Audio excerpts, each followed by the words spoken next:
Okay, awesome. I guess it gives you an option in Zoom now that if there's a recording going on, you can leave the meeting.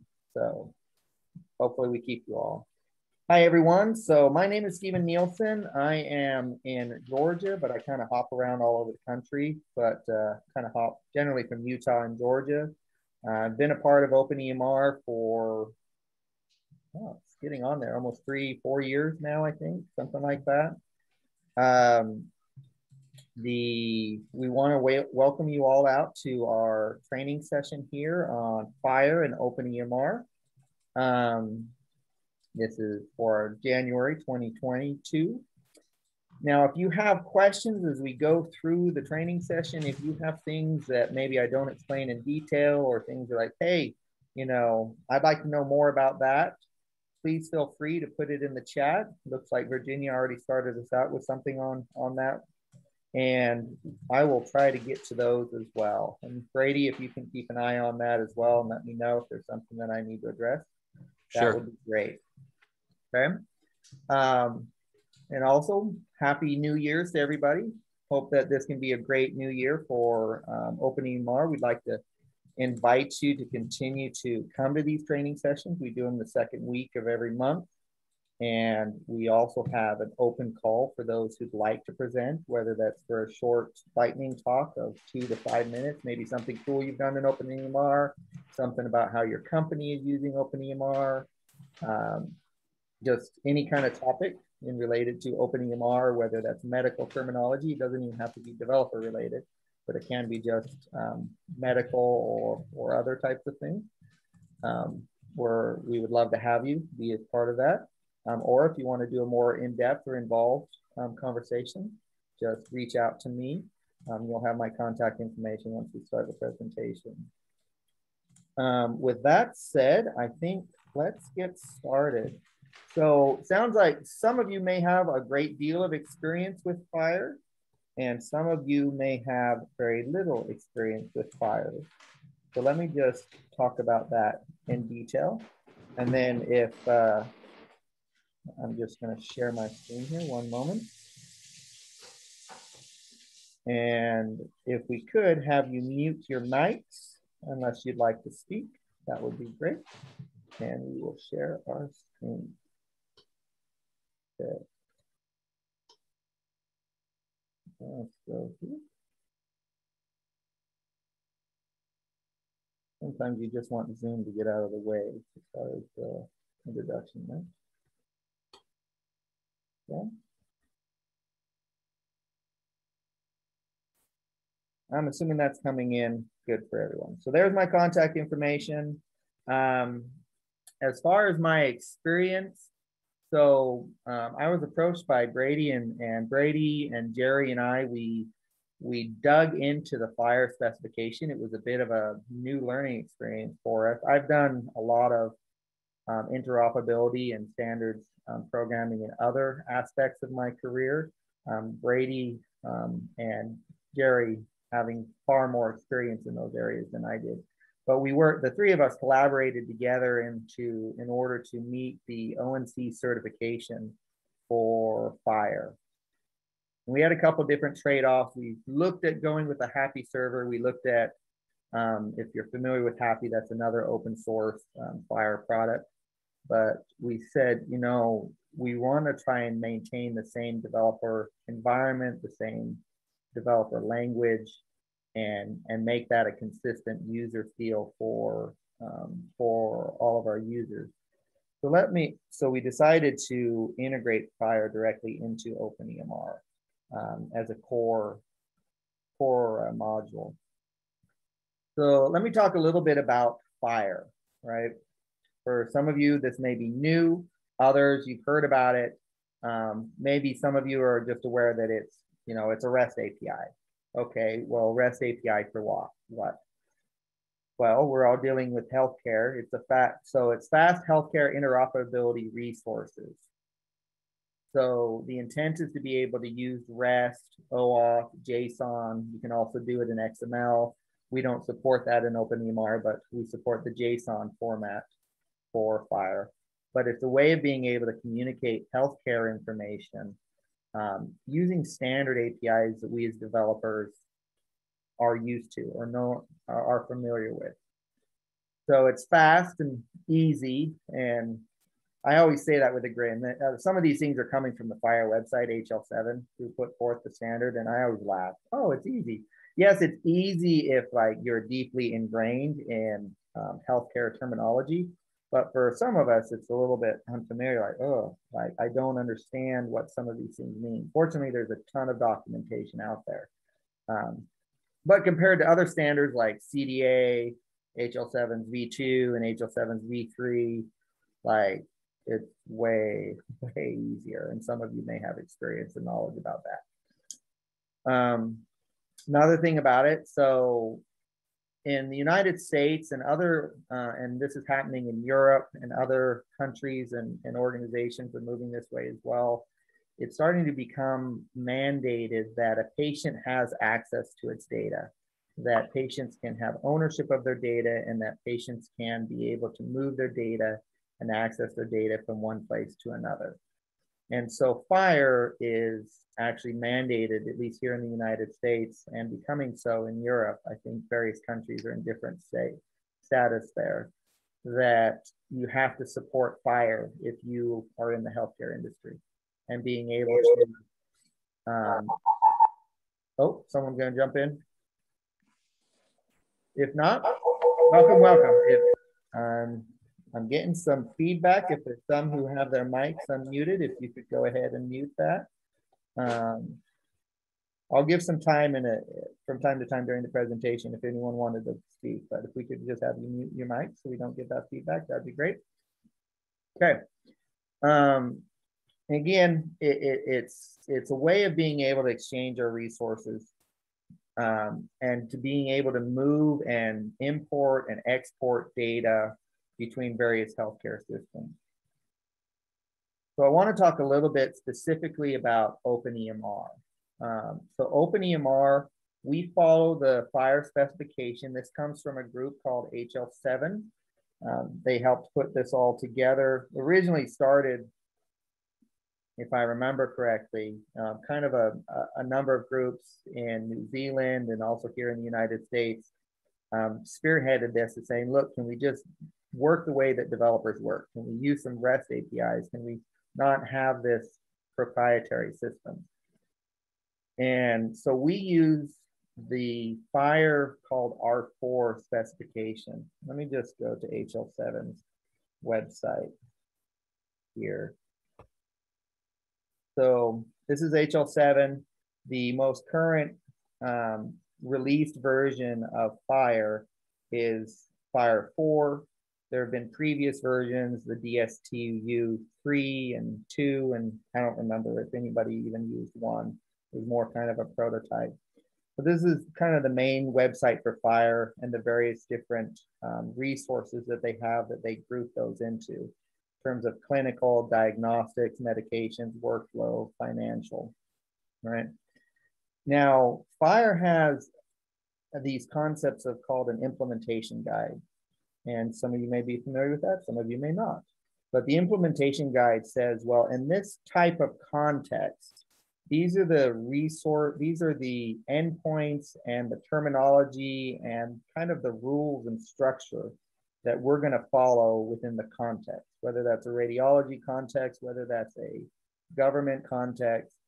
In OpenEMR, the implementation guide that we follow is the what's called the US Core 1.3.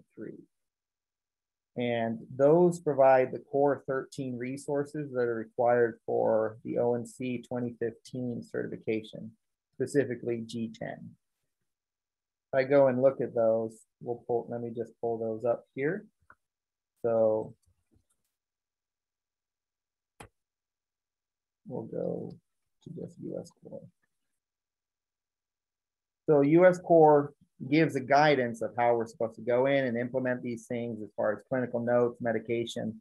But each one of those has what's called a profile, meaning this is the standard that you need to follow for working with these different entities inside of FHIR. Now we have here like allergy intolerance, blood pressure, body heights, care plans, care teams. So in OpenEMR, at this point, we have met all of these resources are available. And I'll show you where you can go and see that from a Swagger documentation. But each one of these, we've gone in and we've implemented inside of the OpenEMR system. So now the base standard of FHIR has no way of authenticating, no authorization or any of that built in. So there's another standard that is called Smart on FHIR. And what Smart on FHIR does, and we've implemented version 1.1 in OpenEMR, what Smart on FHIR does is it uses two kind of industry standards that are used for authorization and authentication. One of those is OAuth 2, and we also use OpenID Connect. And the OpenID Connect is for registering applications and for client registration. And OAuth 2 kind of handles the more granular permission structure as well as authorization that's inside of OpenEMR. As I mentioned here, it maps our scopes in the forms of the context that we're using to a resource and an action that you want to have happen. Right. Now, we're going to go back there. So again, there's a newer version of Smart on FHIR. Just when I was putting this presentation together, it's like, oh, great. They updated the standard, just released in November 2021. The documentation is a whole lot clearer, but OpenEMR currently we don't support the 2.0 version of Smart on FHIR. And then the next piece that, I remember Virginia mentioning, so one of our audience here talking about kind of questions about bulk export. So the other thing that ONC mandated as part of the 2015 certification, but also this standard that has arisen, is being able to take all the data, whether it's for the entire system that's in OpenEMR, whether it's for a particular patient population, a group of patients, or whether it's for just a single patient, and being able to export all that data and for either archive purposes, data analysis purposes, or to migrate it to another system. So we've implemented the FHIR bulk export. We currently don't have the FHIR bulk import. That standard hasn't even been finalized, but they're working through that. But we've implemented that inside of OpenEMR as well, the version 1.0. Okay. I'm wondering, let's see, as I go through this. So I want to talk a little bit about what resources does OpenEMR even support. We showed that briefly. I showed the US core if you wanted to, and I will post these slides in the OpenEMR forum so that you can have access to them as well. But when we look at FHIR, there is a ton of different resources. And and I won't dive too down into the weeds of all of this, but everything that here is with the N is normalized, meaning this is part of the core standard. All these other numbers, it's moving through various levels of progression of what support will actually become a mandated standard, and what things are more experimental versus what things are kind of official, aren't going to change, and they're going to be consistent throughout the history of your development or throughout the life cycle of your application as you're figuring out what things do we want to use and what things do we want to develop. So as you can see here, there are a ton of different resources that are available in all of FHIR. And I'll jump in the end of the presentation where we're going to talk about how, if you wanted in your particular organization or in your use cases, if you wanted to support some of these resources, how you could add those into OpenEMR. Okay. So that's a list of all of everything available in FHIR. But if you want to look at what is available inside of OpenEMR, then every OpenEMR installation has it's an industry standard called Swagger, which documents, maybe some of you are familiar with it, some of you may not be, but it documents our APIs. So we're going to go to Swagger here. This is publicly accessible. So this here shows all the APIs that are available inside of OpenEMR, what you have access to. So you can see that you can grab a patient's allergy, intolerance, their care plan, care team, conditions, coverage, devices, what devices are registered inside of OpenEMR, diagnostic reports, documents, encounters, and so on. These are all of the different things that are available. Now we focus primarily on being able to meet meaningful use certification. And so we have a lot of read-only access that's fully supported. We have a couple of APIs of being able to write inside of OpenEMR, but we are always welcoming developer contributions if you want to help us in being able to flesh out more of those APIs, of being able to change the data. This is all FHIR. Now, in another presentation, we may jump into the standard API. These are all the other APIs that are available inside of OpenEMR. I'm just going to briefly show that, but I won't dive into that. Those APIs aren't going to be portable, right?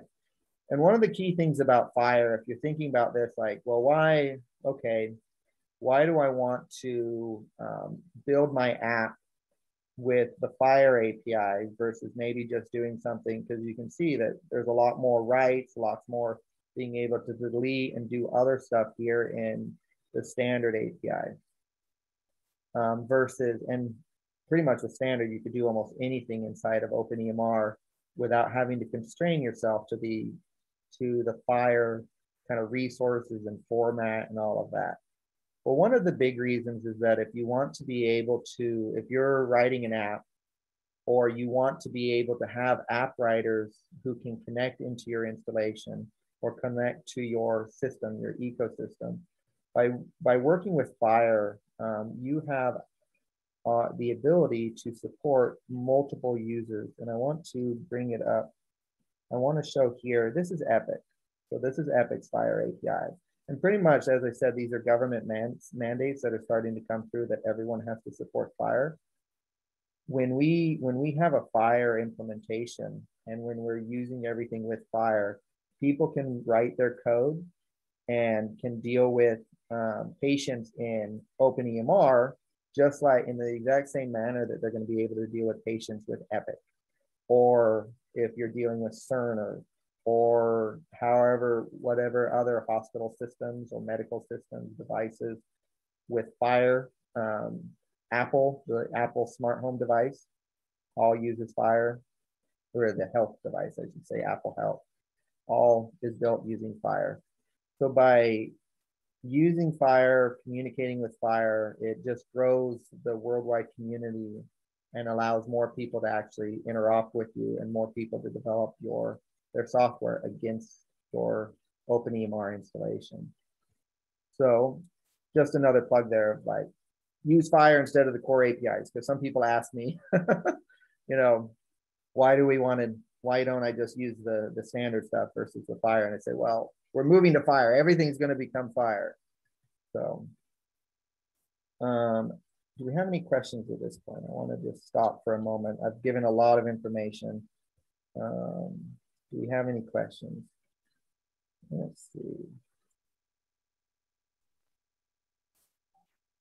Stephen, is it Stephen or Stefan? Stephen. Stephen. Go ahead. So I assume you're doing both provider and patient facing? Yep, we do. And are you supporting both external launches and launches from the EHR? Yep, we do. We support all of that. Very nice. Yeah, that's all implemented. So I have another question, but maybe you're going to get to it, and that I think you're probably going to get to it. How a client would register? Yep, where that's I believe. Let's see, getting started. Register a client. That's what I'm going into next. So you're right on the money. Thanks. Okay. So in OpenEMR, and I want to talk about this for those, because we talked about And I wondered about how much I would dive into, because FHIR is such a broad topic. There are so many different aspects to it that trying to cover it all in a 1 hour presentation, it's hard to do. But one of the concepts of FHIR that's important to realize is that as Virginia was, I don't think it was Virginia, I forget, maybe it was Virginia, but as was mentioning, is that there are different ways of launching and working with FHIR inside of OpenEMR. And this goes back to what we were talking about with this smart on FHIR and this context, resource, and action. And there are essentially 3 different types of contexts that you have in working with FHIR. One is, I am a patient. I want to access my patient data. And another one is, I am a clinician, or I am an app that needs to be able to work across multiple patients, right? And access their data and do different things, working with multiple patients. So we have patient clients, we have user clients, and then there's the concept of, I am a system. I need to be able to run an application across all the data inside of OpenEMR.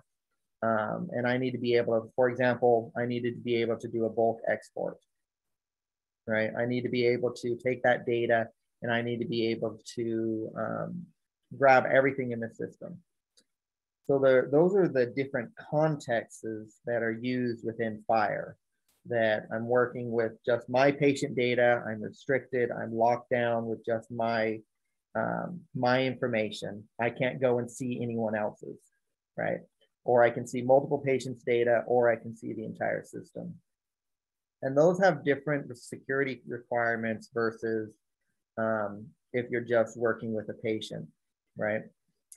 And so when we go to register a client, there's this concept of a confidential versus a public. And confidential, if you're an app developer and you need to be able to build a FHIR app, one of the things you need to think about is, can I keep a secret actually secret? Am I going to be on the back end where I can keep something away from maybe front end sniffers? Or am I just working in JavaScript land and I can't actually hold a secret, right? If I can't hold a secret and someone can actually listen in on the wire to what I'm doing, then really you're going to be working as a public app. And that restricts you to just patient APIs. Versus if you're a confidential app, you'll have access to the user or the system scopes. So let me make that a little bit more concrete. And let's go look at registering a client, okay? So every single OpenEMR installation has access to this registration URL called the register app piece. Not sure why, we did something to the logo. I don't know why the logo is not showing. So as a smart client, you come in here and you say, okay, I need to be able to register an app. I need to be able to say, I need to be able to communicate to an OpenEMR installation, and I need to register this app. So I'm just gonna do an example here of being able to register a client. Now, as part of the smart flow, it's going to call your app whenever the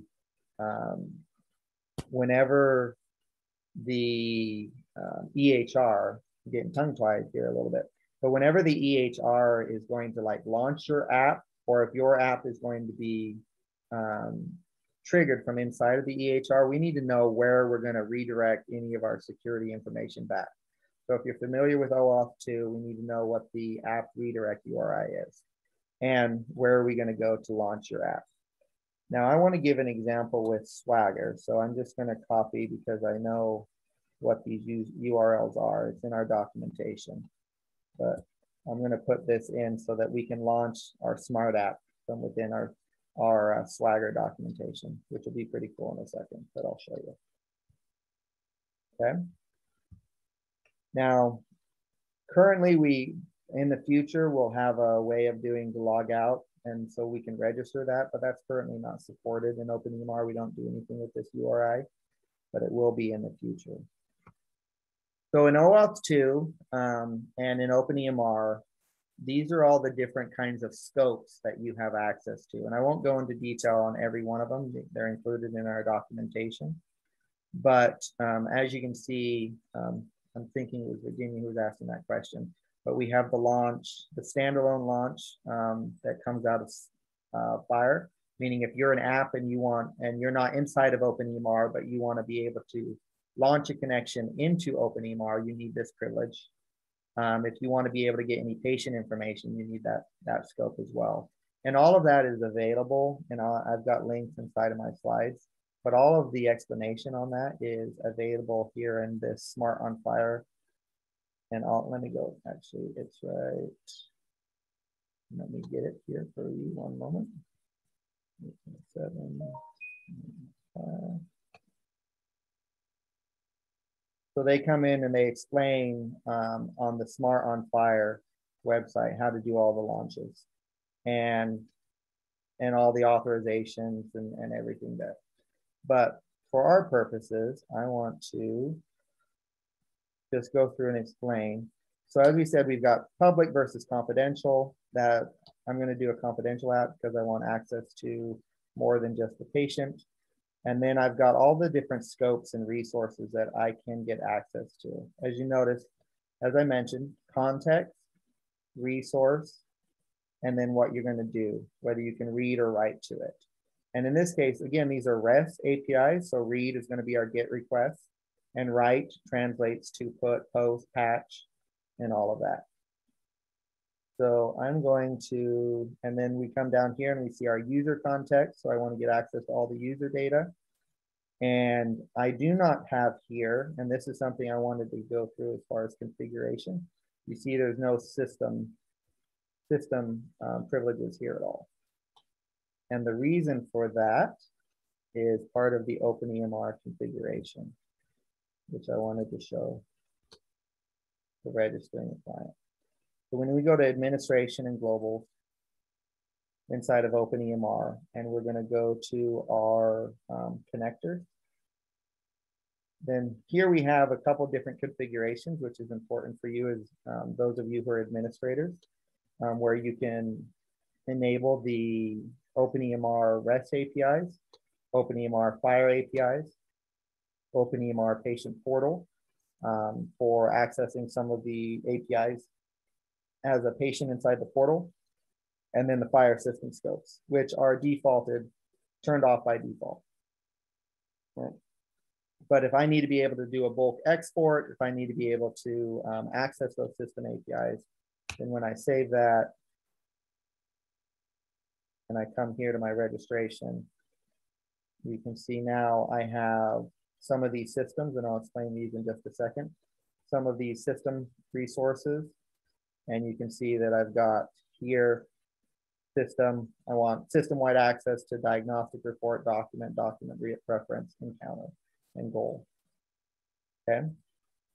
And as far as system, just to make that a little bit more exhaustive, I wasn't going to go into this, but one of you had talked about bulk export. In order to be able to register a system app, because it doesn't use any kind of username or password, you have to have a public private key. And that uses what's called a JSON web key set. And there's two ways of registering for a client. You can have a public facing URL that has your key set here. And if any of you have used something like Azure Identity Provider, or maybe Amazon Cognito, or some of those other kind of, or Auth0, that provide kind of these URLs for you to verify a JSON web token, that's what these things are JSON web key sets that you can go to with the URIs, and it will validate against those and verify that everything's working. We haven't decided whether we will keep this in place or not, but you can put a JSON web key set here, right, as of version 6.00 for OpenEMR, and that will let you just put your key set in here if you don't have a public facing URL. We may remove that in the future for security, but for now it's there. Okay. Let's go ahead and we'll register an app, finish what I started off doing. Okay.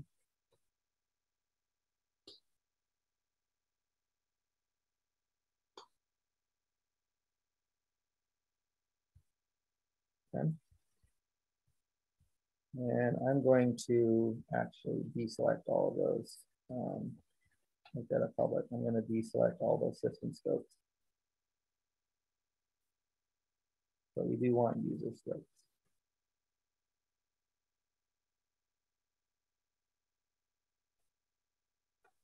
At some point, I will make this easier with one-click options of just give me all user scopes. But for now, you get a selection. This custom skeleton resource is not part of FHIR. That's part of a thing that I will talk to if we have time. Let's see. Like that. Okay. So that registers an app. And with that app, I get a client app ID, I get a client secret app ID, and I get what I need to put in my audience URI for my FHIR API as I'm working with FHIR. Okay. So this is the secret key that you need to keep very confidential, encrypted on the back end, or maybe stored inside of a private enclave inside of an app, if you're doing this from an iPhone or an Android. And this is kind of your public identifier. This is who I am as a client. Now, to be able to continue to work with those OpenEMR client credentials, I need to come in, because I registered this as a confidential app, I need to approve the app before I'll be able to talk. So in here, in OpenEMR and system, I'm logged in as an administrator. You won't have these privileges unless you're logged in as an administrator. I have my registered clients that are here.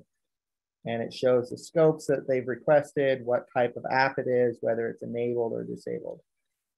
So in order for the client to be able to talk to me, I need to be able to enable that app. If you're just doing a public-facing app with just patient privileges,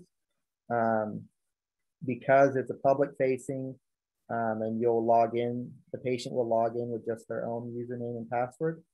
They don't have to be approved. Anyone can register with OpenEMR. But if it's a confidential app, it has to be approved before you'll talk to them. Okay, so they're enabled. And we can be in business. So let me just grab that. And we're going to go to Swagger. I'm just going to save that off so that I can remember this for the moment. Can I ask another question? Go ahead. Okay, so I have a patient-facing app, and I would like to use it to connect to my doctor's office that happens to use OpenEMR. Mm-hmm. How does my patient-facing app test with OpenEMR to know that they have a working system? Do you have like is there a FHIR server install up there they can test against? So if you have your own, so there is all the demo servers that we have. If we go to OpenEMR, openemr.org, and you go to the demo servers, there is all of our demos. I would recommend the development demos for the latest stuff. But we have all of our demos that they can go in and they can register. There's a bunch of different ones, but the only downside of those is that the data is reset every 24 hours. But they can test against those, and there's an OpenFHIR server that's available on all of these. The other option is that they stand up their own instance of OpenEMR, which will have all the FHIR API and everything available there. And then they can just run against that, and those won't be reset every 24 hours. Okay, and then when I know my app works with OpenEMR, but I'm going to this particular doctor's office. How do I get them to make sure that that doctor's office recognizes my app? How do you make sure that that doctor's office recognizes your app? Well, you would register as a client against their URL, right? So every one of these, so if this was, some doctor's office.openemr.com or whatever, it's going to be that interface smart register app, and you can register your app right there and then. Okay, and because Or it's a they can do it. patient-facing app, it's going to be, I'll be able to do it without having to like ask the doctor to do it. Yeah, yeah. As long as it's an OpenEMR, you can do it and use it as a public facing. Yeah. And does the patient use their portal credentials to log in? The patient, and we'll get to that in a second. Yes, the Okay. patient will use their portal credentials. Okay. Sorry, what's up? So let me just do that in Swagger right here. So on Swagger, actually we'll do it instead of we'll do it on my local one. So on Swagger, I'm gonna just log out here. Start from fresh. So Swagger is, I love Swagger because it makes it nice to be able to do the OAuth and be able to test things out. When I go and I do an authorize here, it allows me to put in my client ID, and it's going to go through the whole OAuth 2 flow, and we'll see that in just a second. So let me grab that, make sure we did that right. So I'm going to put in my client ID, put in my client secret. And this is a way, Swagger is great because, and we have it, it's on the OpenEMR demo server. So for example, this one here, and the links will be in the slide. But it's on the OpenEMR demo server. So you can go in and you can kind of play around with FHIR. You haven't used FHIR before. You can play around with it and experiment, say, okay, this is how that works. This is the format and all of that. And then the nice thing about Swagger is that you can actually generate an entire SDK for your app or for whatever language that you're using. It'll generate all the endpoints for you and all the code that you need using that Swagger file. So let me just put that in here. I'm just going to select all the scopes that we have access to. I'm going to leave system, but it's going to ignore those scopes because I don't actually have access to the system. If I remember correctly, I'm going to authorize here. And then here comes the sign in. Now, if I was a patient, I'm going to hit this patient login. I would fill in my email, fill in my username, fill in my password, and hit patient login. Since I'm not a patient, I'm going in as a clinician. I'm going to log in with our super secure default passwords of admin and pass. I'm just going to do OpenEMR login, and it's going to show what I'm authorizing. Now, as you can see, I'm saying, give me access to all of these scopes, right? I'm actually going to deselect all the systems because I requested access. When I go to grant it, it's going to say, no, you don't have access.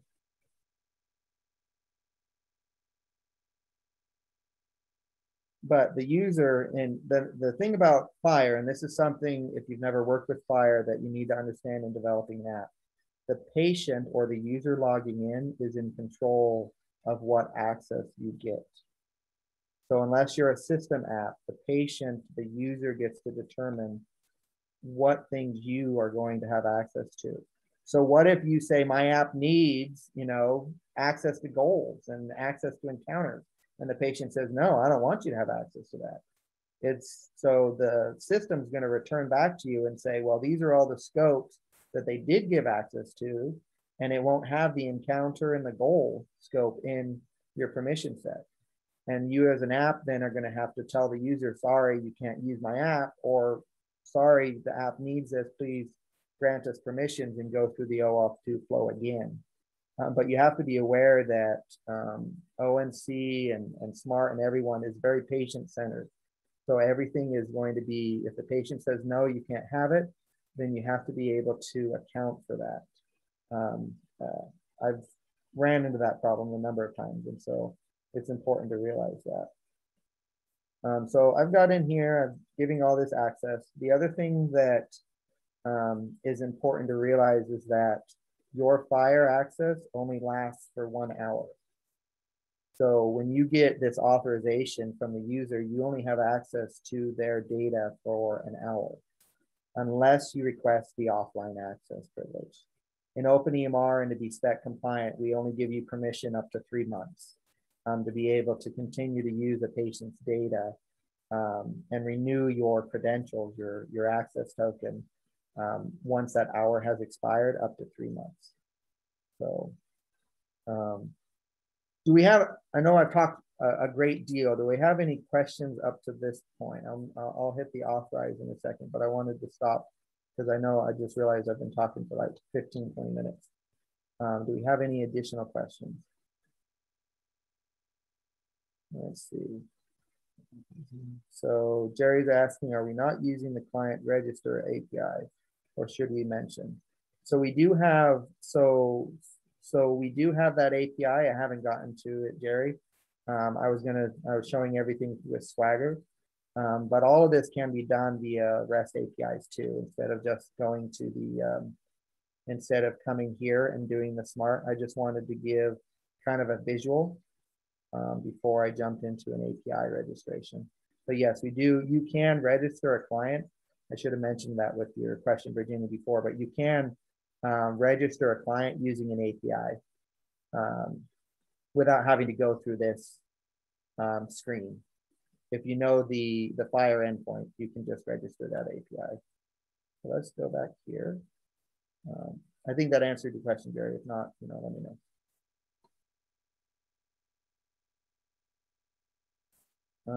So Sherwin's asking, are the REST APIs going to be retired? I think you're asking, are the standard APIs going to be retired?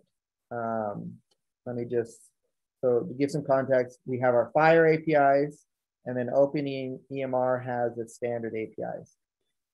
So this is kind of more of a community decision, Sherwin, if we decide to keep these other APIs. If I had my kind of goal and ideal, if we could support all the same functionality that we have here, I would get rid of standard and go with FHIR. Because FHIR has the best interoperability, and I would get rid of it in OpenEMR. That's not my call though. So that's going to be more of a community decision. And it will take a while to get everything that we do in standard with what's inside of OpenEMR. But I would have everything be FHIR going forward, but that's just me.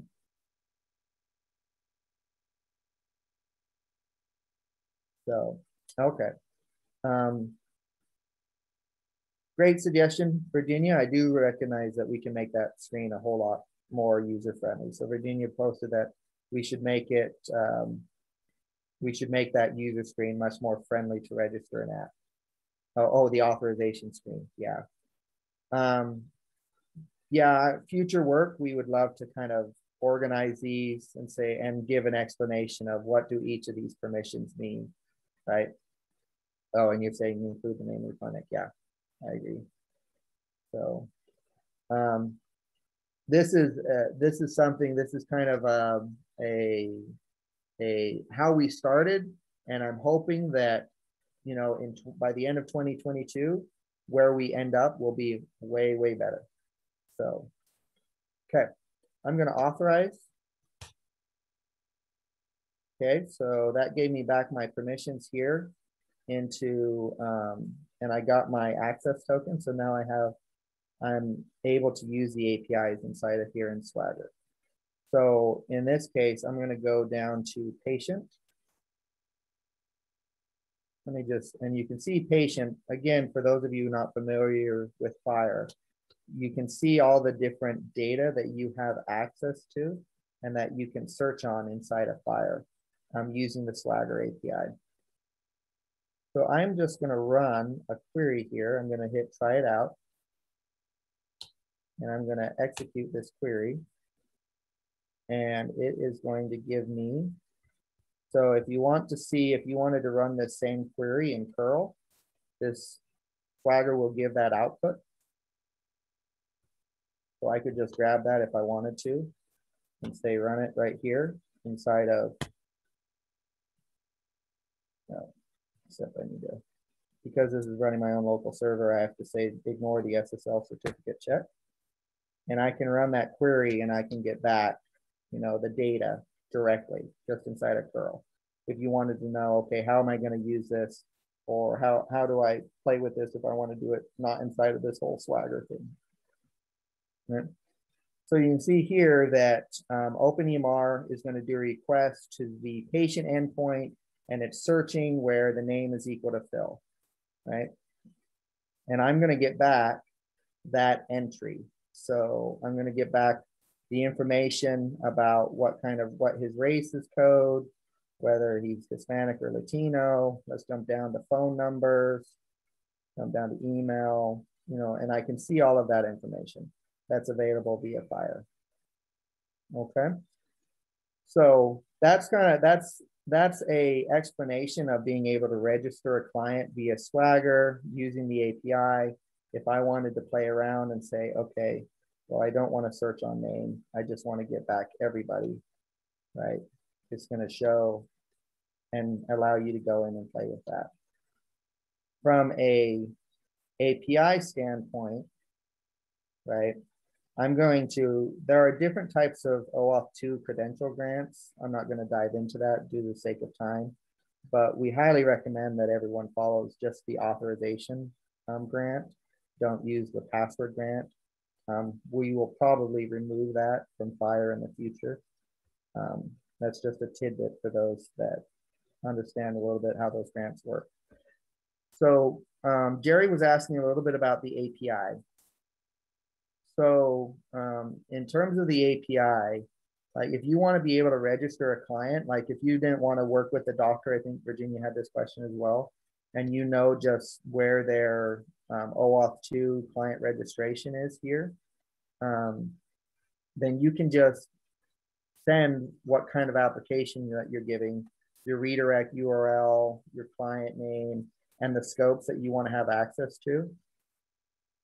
You can send all of that information directly, and it'll give you your client registration, your client secret, and let you do that programmatically. So there is an API that's all there and available, and you can see that from the metadata piece. So I'm thinking I want to talk a little bit more. We've got not running out of time, but I want to talk a little bit about, as a developer, going in and adding to the FHIR API. I just want to jump into that briefly.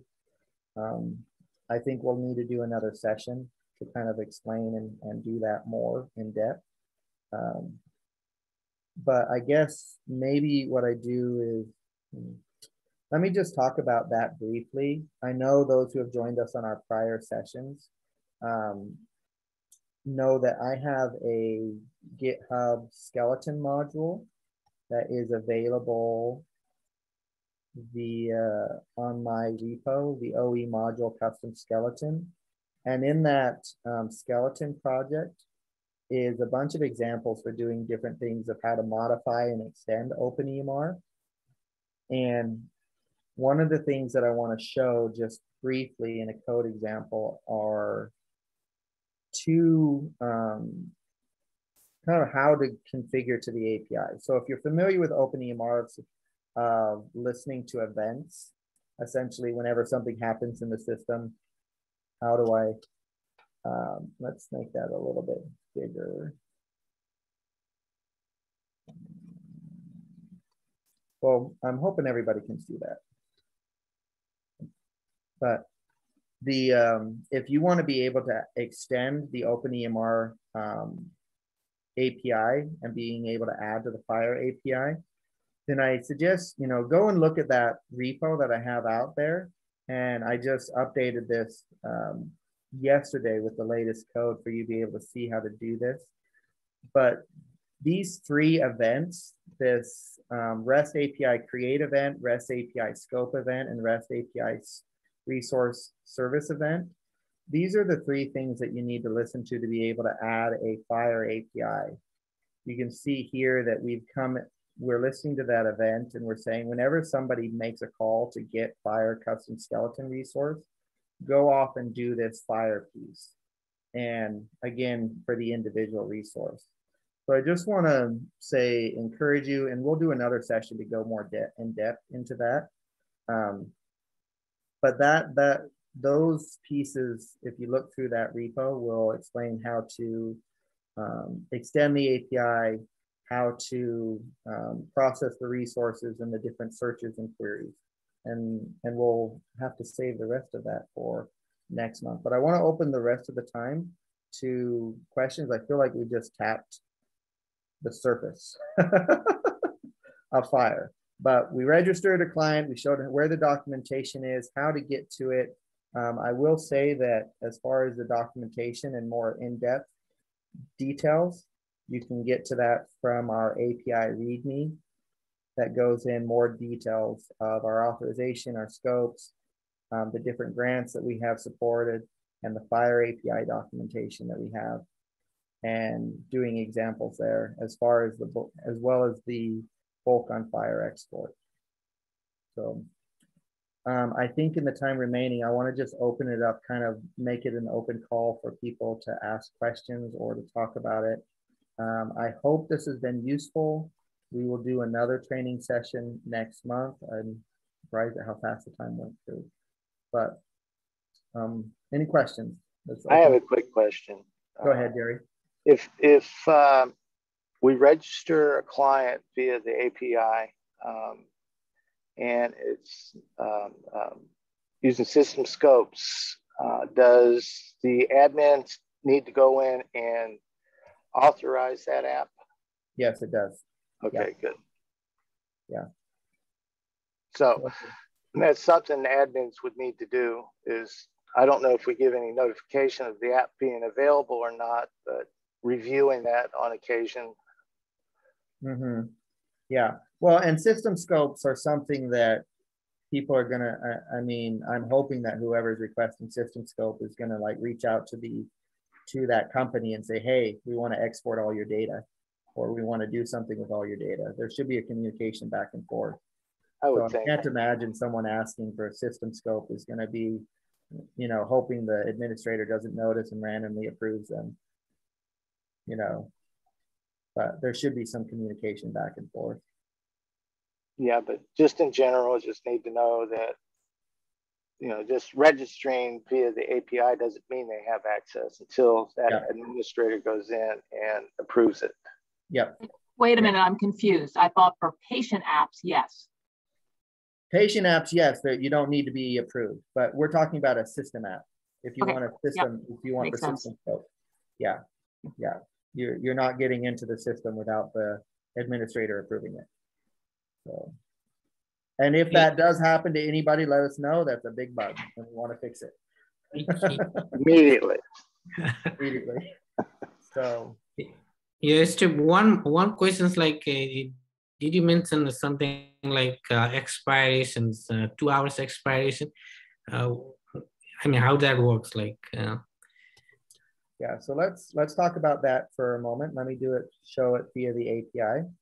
Mm-hmm. So when I do a token request, let me just explain that here. So if I do a token request, and this is, again, if you're familiar with OAuth 2, it's the same concept. But if I do a request, I am going to get an access token. This access token in my API, let me just make that bigger so we can see that. So this is what's coming back from the server. I made it a request. Let's go to our timeline. So you can see that I've done a post to the OAuth 2 default token endpoint as part of the OAuth 2 authorization code grant. And then I am going to get back all this information. The user identification, information about the user inside the ID token, the scope, when that token expires, and the access token. This access, if I don't request for that offline access scope, I will not get this thing called a refresh token, right? But you have this access token. That access token is only live for 1 hour, right? In this case, I think I actually have it configured. Yeah, 1 hour, 3,600 seconds.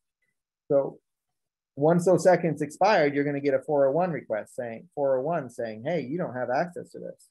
And so you either need to go back through the OAuth code flow, or you need to use this token here. If you have the offline access token, then you're going to grab that refresh token, and you're going to come over here to this endpoint here. the OAuth 2 default token. You'll do a grant type of refresh token, send in the refresh token, and that will give you a new new access token. It will also, if you do this before the 1 hour is up, it will invalidate the prior access token. That access token will no longer be valid. Right. Okay. Yeah. I mean, we can set up the like automatic like that requesting workflow in the any apps, right? Is that correct? If you get the offline access token and your user grants you that token, saying yes, you're allowed to renew the stuff, you know, then yes, you'd be able to just set it up automatically to renew it. You know, I think Amazon Cognito does it every 55 minutes. So they just do an auto refresh. Okay, thank you. Yeah. Other questions at this point? I realized we didn't get as in depth on the developer side. So my apologies, we'll do that next time. But other questions that users have, that people have about FHIR or OpenEMR and OpenEMR's implementation of FHIR?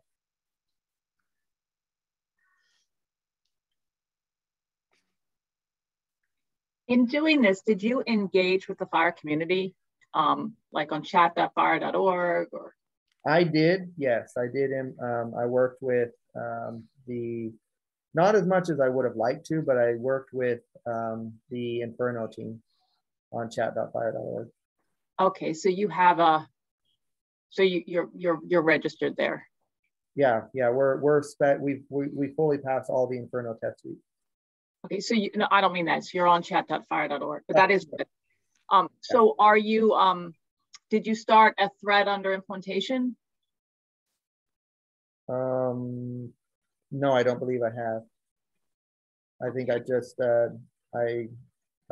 chatted inside the Inferno subtopic, but I haven't done it. Okay, but I can find you. I'm gonna start a chat on there and I'm gonna tag you. Okay. I wanna post the YouTube video there and I think you should invite people there to your next session. Oh, lovely. We can have wonderful review. I mean, it's a good thing. Yeah, I know, it's a good thing. Yeah. But not just review, you could also have, you know, users, you know, and people who might want to help develop it. So yeah, that'd be awesome. Yeah. Okay. The other thing is, I don't know if you saw the Hacking FHIR report. I did. Mm-hmm. Okay, good. And you looked at it? And I did. I read through it. Yep. Thank you. Okay. Yep. So yeah, we're trying to keep abreast of those things. So let's see. I was wondering, how does this relate to the patient portal? Does the patient portal have a separate API or it's not accessing the API? And is that something you'd want to merge? So the patient portal is using the standard API right now, is what the patient portal is. It hasn't been moved over to be using any of the FHIR APIs.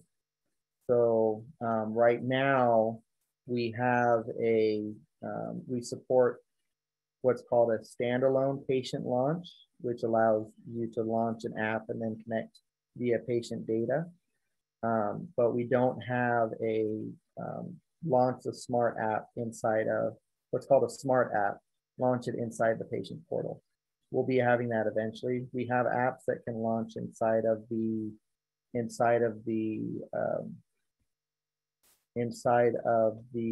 OpenEMR piece. When a patient comes here, when someone registers that app as a smart app, you can see that they have this launch. That's where that launch URL comes into play, that you can launch an app that has registered. This comes in as far as a provider. I know that's a little bit of a tangent of where you originally started, but I just wanted to bring that up as far as context. So, do you have an open source test client app? We've used the Growth Climate open source one, but we don't have anything. outside of like the Flutter app. Isn't the Flutter app using FHIR, Brady? The open source one? No, because that was done before FHIR. They're using API. That Flutter one is using even pre-Auth 2 API. Oh, okay. Back in the days of tokens. So yeah, we don't have like an app that's been developed. So I've just gone to the Smart app and I've used the FHIR gallery that they have there, Virginia, to run against. But we don't have anything homegrown at this point. Okay, thank you.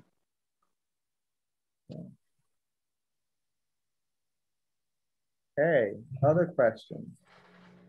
I apologize. Normally I take this out 2 hours, but I have another engagement. Unfortunately, I have to go to. So are there other? I'd like to say just a few more minutes and then I need to take off.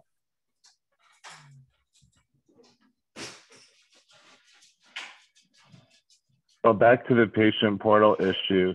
Well, you said that you'd prefer to kind of deprecate the regular API and replace it with FHIR, although that's a community decision.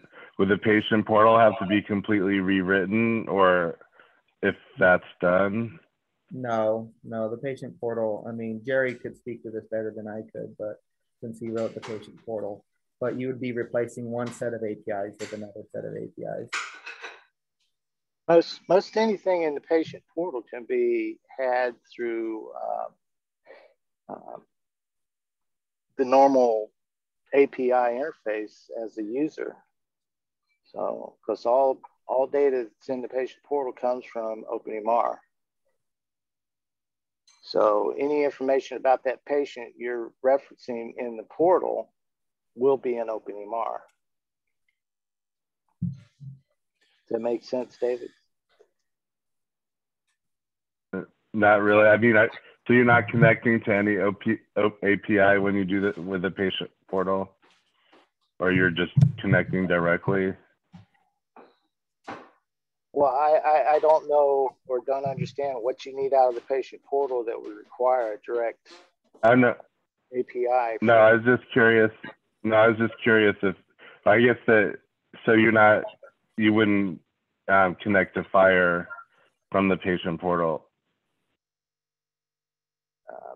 Not present. I guess it I don't have any plans to do that. I plan on adding more listeners within the portal, mainly for notification purposes.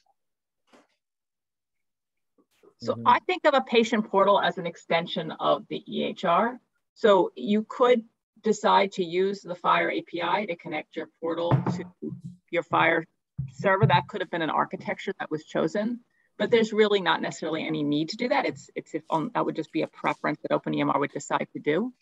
Yeah. You know, I know they're all it is doing is making a distinction and duplicating APIs within OpenEMR, because all the data comes from OpenEMR. Yeah. Correct. Like I said, it's an architectural decision. Yeah. Well, you know, the plan is, my plan or my thoughts are, is that a lot of the functionality in the portal could be replaced with apps. Smart apps, and the portal would eventually go away. And the trend is more and more towards that, using apps on your phone or what have you to get that patient information. And it's more discreet. You know, you have an app that does a specific thing within the portal, or multiple things like consolidating your chart information or something like that. So, or making appointments, et cetera, et cetera. So it would be my hope that the portal would go away and it would all be covered with apps. So the portal, I believe, Jerry, is going to be on a long tail of not going away. Yeah. Because the portal is very much part of certification today. And patients feel comfortable using the portal that their health organization has given them. Your portal is protected by HIPAA. So I think that having that portal, but also having apps is where we're going to be for a while, until at some point that'll go away. I mean, there are things in my life, I can't believe they haven't gone away yet. As someone that has to support the portal, I can hope, right? He's saying, please take this burden off of me. And also the portal for like in the commercial EHR business, the portal that's the branded thing, right? Yeah. And also for provider, you know, it's like, we want you to use our portal, right? Yeah. Yeah, you can brand the portal. Yeah. Just like you brand OpenEMR. Yeah, I think I'm kind of the same vein as far from an architecture. I think that the portal becomes much thinner. You know, it becomes more of a thin client, but it still is branded to be the way the provider wants it. But then within that, it kind of is the launching point for all of these other integrations, you know, of smart apps. And that's where FHIR would come into play with kind of that question that you were asking of, I forget who that was, sorry. David, that the FHIR would be used, but it would be used by these other apps. And it could be used by our architecture too, but it's not necessary. At least I wouldn't go put in the effort to rewrite it. We can do more kind of user interface design upgrades rather than rewriting kind of the code behind the scenes. So I've seen this, Athena Health, for example, their portal communicates with the EHR using FHIR, using the same app. You know, it's, you know, people do it some places, you know. Yeah, it just depends on how the teams are structured in the architectural designs, right? So with the portal, it's more or less designed to be more secure. No APIs necessarily to communicate back with OpenEMR, say secure messaging. That's all done through the database. So it's never exposed to the outside world. So that was the general design intent, but that was 5 years ago.